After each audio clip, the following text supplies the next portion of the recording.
Bonjour à toutes et à tous. Contente de vous retrouver pour une nouvelle vidéo. Aujourd'hui, notre sujet, c'est prendre du temps pour soi. Car le challenge actuel, c'est de trouver un équilibre dans tous les domaines de vie.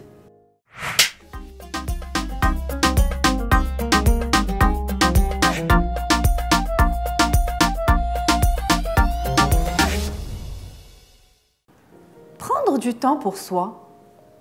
De quoi il s'agit réellement?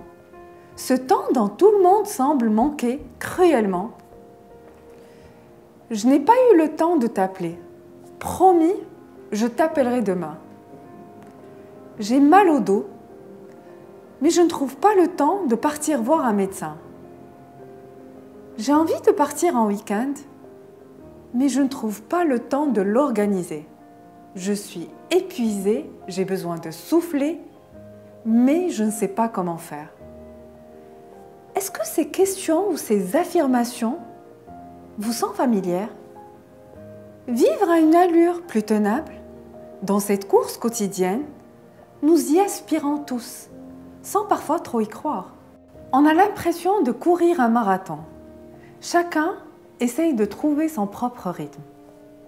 C'est si difficile dans nos vies de 200 à l'heure de prendre du temps pour soi, de se poser et de se recentrer, de faire des choses qui nous procurent du plaisir et du bien-être. Et pourtant, c'est la clé pour notre équilibre tant psychique que physique. Prenons l'exemple de l'aquarium.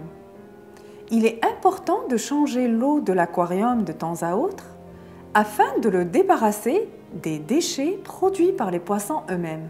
Si cette action d'hygiène n'est pas réalisée, les poissons se retrouvent à nager sur le dos.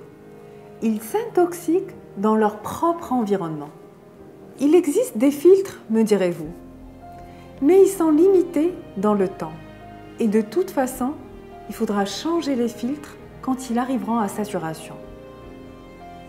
Enfin, la moralité de cette métaphore, changer l'eau de l'aquarium pour mettre une eau plus propre et plus saine revient à prendre soin de la vie qui est à l'intérieur. Prendre du temps pour soi, c'est s'autoriser à être égoïste, malgré la culpabilité parfois. S'autoriser à se donner d'abord du temps pour soi, pour ensuite le donner aux autres. C'est drôle comment on peut être capable de trouver du temps pour son travail, pour ses amis et même pour les réseaux sociaux, et de ne pas être capable de trouver du temps pour soi.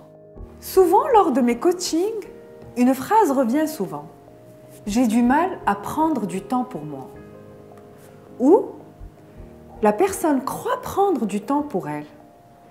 Et quand je la questionne, elle se rend rapidement compte qu'après la famille, les repas, le bain, les devoirs, le travail, il ne reste plus beaucoup de temps pour elle. Prendre du temps pour soi, c'est savoir se rendre indispensable pour soi-même afin d'être plus disponible pour les autres. C'est nourrir mon corps pour enrichir mon esprit. C'est apprendre à reconnaître et à respecter mes propres besoins avant de reconnaître ceux des autres.